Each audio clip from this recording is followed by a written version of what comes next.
Hello, this is Janice from Measuring to Fit. I help people get started on sewing with the sewing machine. So today, I am actually doing this live session a second time today because the first time I did the live session this morning, I somehow couldn't run my video. Something just couldn't work in my computer. I tested my computer just now and it works. So the earlier live session was happening in the Facebook. So now I'm doing this session on YouTube. So what I want to do is because in the earlier live session I couldn't show the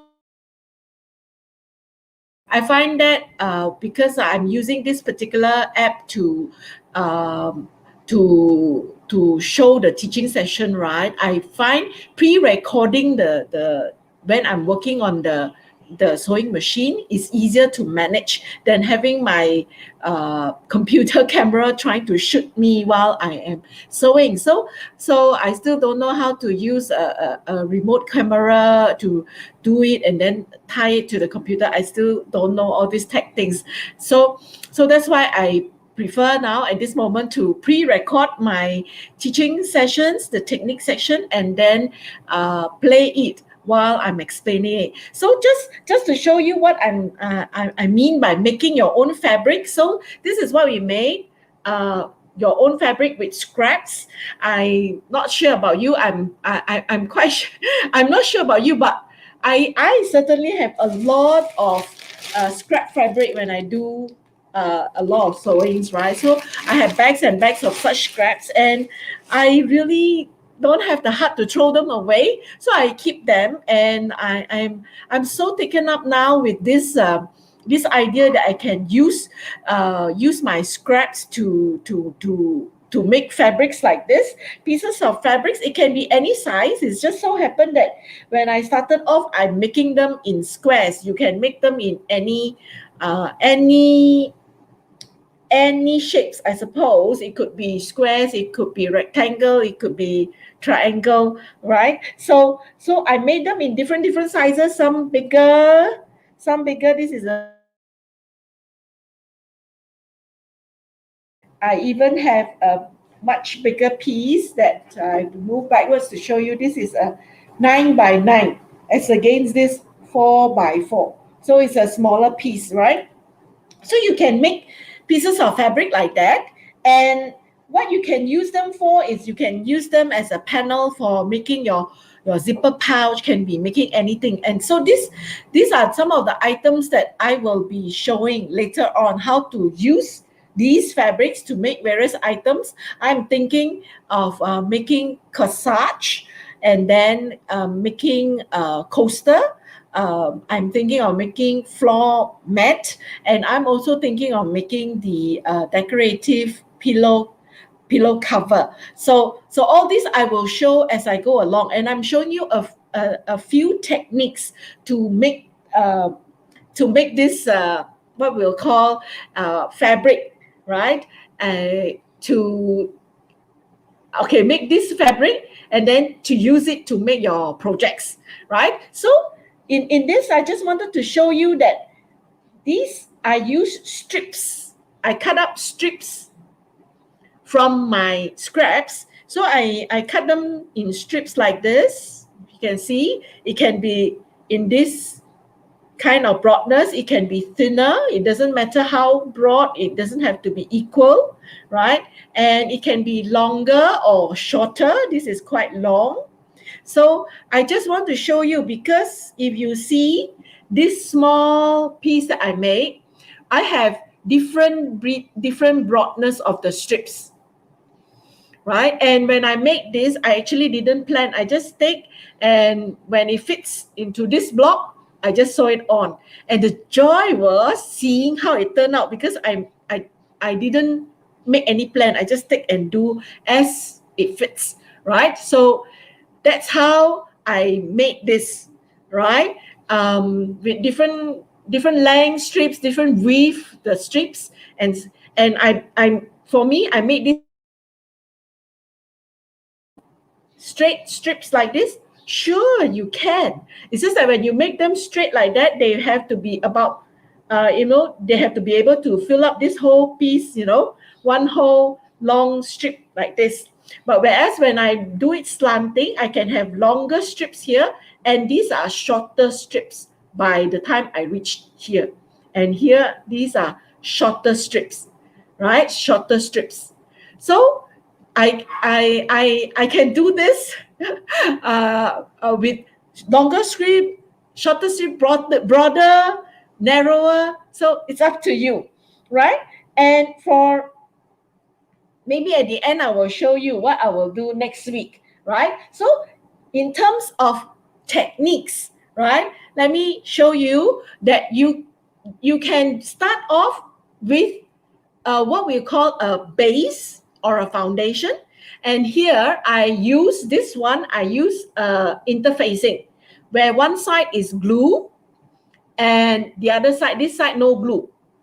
All right. So I use interfacing to make this, and I also use fabric to make. So this one, I use a fabric to make. So when I use a fabric to make, the bobbin thread that I use is coordinating color with my fabric, so that you see all the sewing lines is not very visible, right? Because you have to look closely before you can see the sewing lines, right? Because I'm using coordinating thread. So the other thing I just want to point out, when you are using fabric, because there's no glue, right? So there will be two corners, like this corner and this corner and this corner actually not sticking. They can flip up like this. Flip up. So what I did was, because it is not interfacing, I sew the little corner where it flips up. You see the sewing?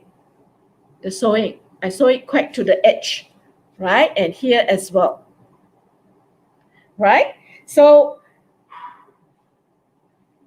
that's what I did in terms of tying, making sure that it doesn't flip up, because I don't want, when I'm sewing my item, that this is turn up, and then it will be like turn up like that, and then I sew through, and then that will be not what I want, right? So that's why I decided to sew down. But you see, out of the 4 corners of your square, only 2 corners will flip up. This side, no problem. It is staying down because it's sewed down, right? So only 2 corners. So these are things I wanted to point out to you, right? And so let's not delay any longer. Let me share screen with you, and let me try to get you to see, okay, my pre-recorded video on showing you the technique, how I do, how I make this fabric, right? Let me share screen.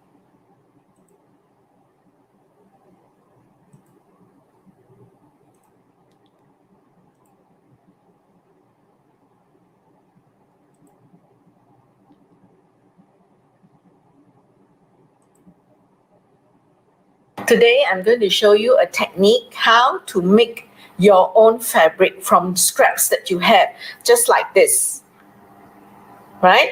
I just made this with strips of leftover fabrics I have, right? When we do a lot of sewing, we will have quite a lot of scraps, and I cut them into strips like this. It doesn't even have to be even width. This is narrower than this. It can,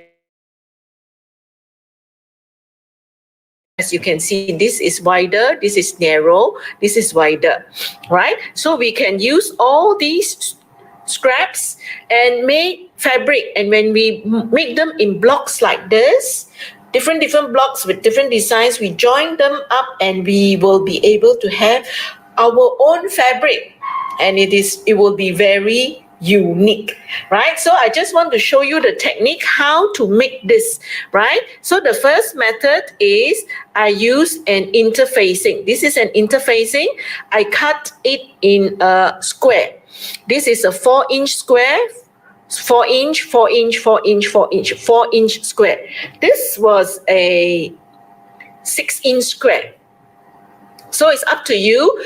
When when you make, it's up to you how big you want it, because it depends on what you're using the fabric for. If you're using it to make a pouch, you just need it small, so your squares can be small. But if you're making a tote bag, then you may want a bigger square. Or you're making a blanket, you can make it even bigger. So it's entirely up to you. So let's start with the technique. So with this square, this is an interface facing. We have the interfacing, this is the matte side and this is the glue side. We want the glue side facing up, glue side facing up.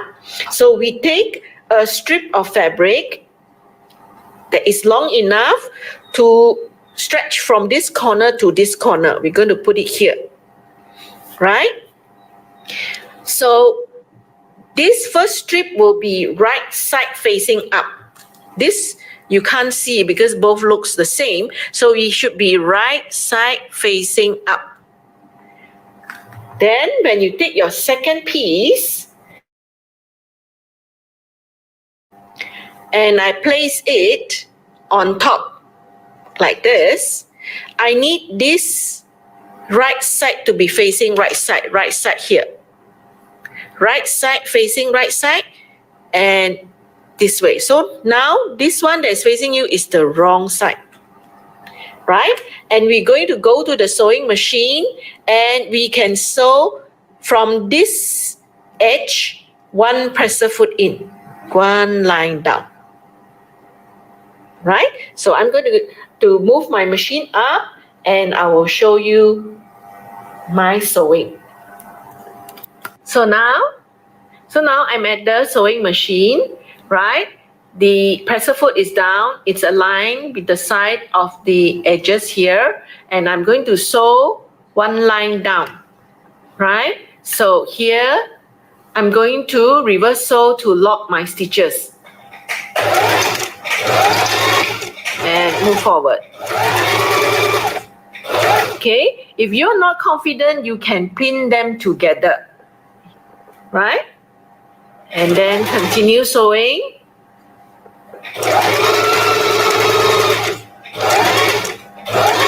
Sew past it and lock your stitches. And pull it out. So this is what you will have. See. So you can finger press it.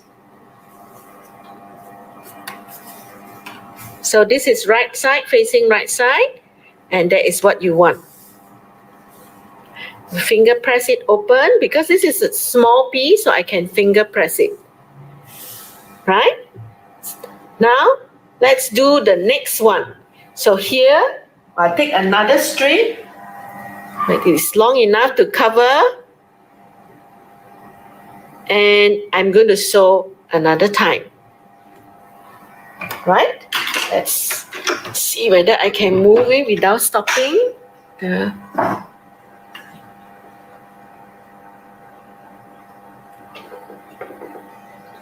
So once more, I align my presser foot to the edge of the fabric and I'm sewing one presser foot distance. Right? Again, I'm going to lock my sewing.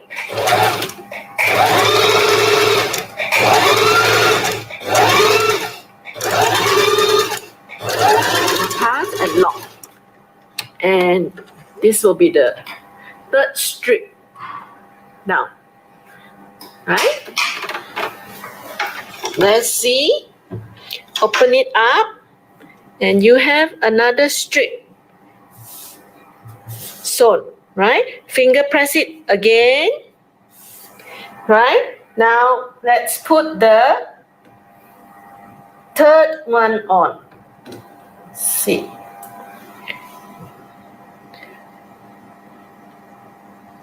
Again, same thing. We're going to lock and sew down. Right? And I will show you the last one. So, I have sewn the fourth strip on, and this I turn it up, finger press, and the last one I just need to cover this corner, right? It could be a small crumb like this, and I just sew on. Remember, it's a right side facing right side, and make sure that when it turns, it will be able to cover, and that's what we want to do, right? So let's sew on the last one for this corner, and then we will do this side. Repeating the whole process to do the other side, and we would have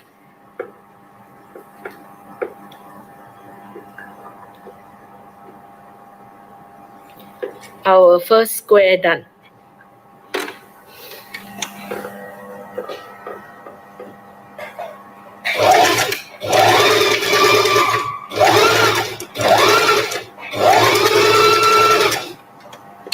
So let's have a look at our clock.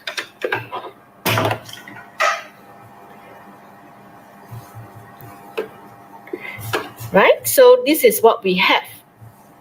So let's continue doing this.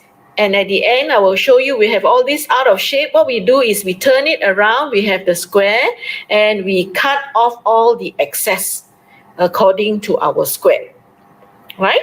So let me do the rest and show you the finished item. So I have sewn the whole square covered with strips. So now what we do is, right, I personally like to use my quilting mat, quilting ruler to cut because it measures very well, right? So, but if in case you don't have, so you will just need to use what we'll call your interfacing as a guide, right? And cut your fabric, all the extra around it, right? So it's entirely up to you. Do you want to give it a quarter-inch allowance for your joining purposes? Here, I'm just eyeballing it and cutting off the extra with a quarter-inch allowance.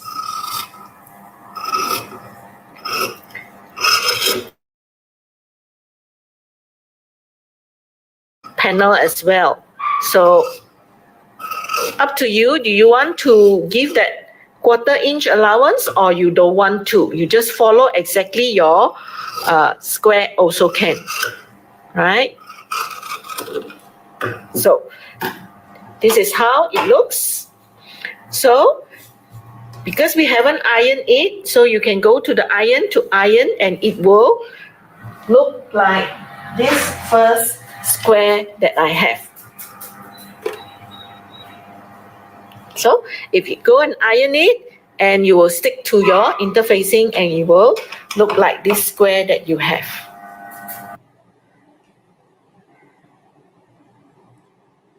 Okay, so that is the technique. So it's very simple. That's why I call it a beginner's friendly project. So I have pointed out to you about using either the interfacing or the fabric, right, to be your base. So both also can work. It's just that when you use your fabric as a base, immediately you have a lining already attached. Now, if you use interfacing as your backing, right? So then when you actually make the item, if the inside is shown, then we will have to use a lining to cover the interfacing so that it looks presentable. So what I like about making fabric this way is that this fabric, because it is double layer, right? So the fabric is firm and sturdy. So it's very good for making things that you need it to be stiff, right? Stiff, like making pouches, bags,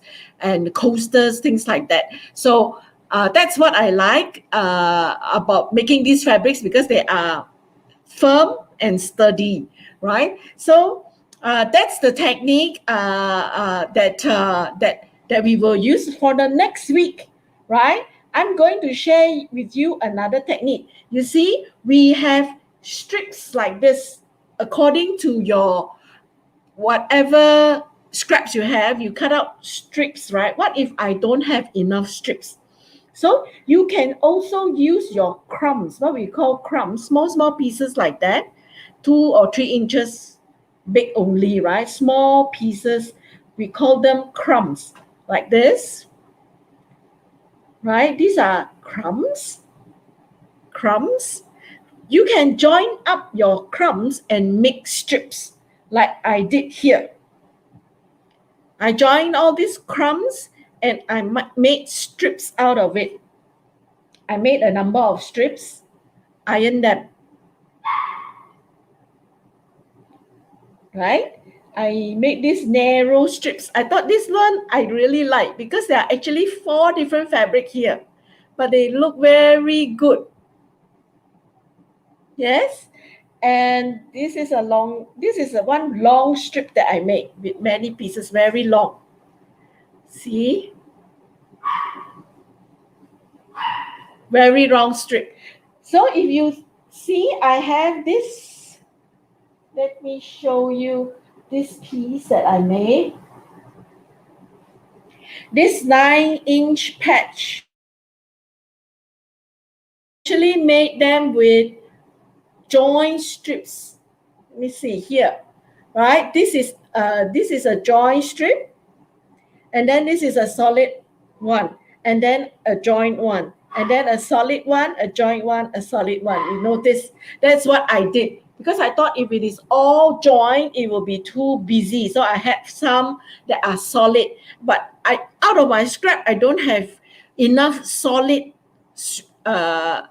solids that is all the way through. See, so that's why I join up my crumbs to make these strips. And the next one, I will show you how we can join them by using chain sewing, chain piecing together. So we will do it, and I will record it and I will show you once more. I hope you enjoy this, and I hope you are looking forward to being able to make your own fabric with all the straps that you have, and you do not need to throw them away. For me, I have a lot of these scraps because and they are mainly cotton material because I do the beginners sewing, and I do supply material for my beginners. And for beginners, I recommend them to use cotton. So because of that, I have a lot of cotton material, and I make my items with cotton as well. So I have a lot of cotton scraps which I can use, right? And they are 100% cotton. So I hope you will enjoy doing this as well. In case you are looking at, I just want to remind you this. If you have seen the whole video, there you know that you only need to sew straight line to make this fabric scrap, right? And if you are motivated to want to learn how to sew, the first part of our beginner sewing course, we show you how to sew the straight line, and there are a few items on your sewing machine that you can use to help you in sewing your straight line. So if you need to sign up for a good course, as in a course that is showing you step by step, is organized, right? And we show you step by step. You learn at your own time because I give you access to the videos already, right?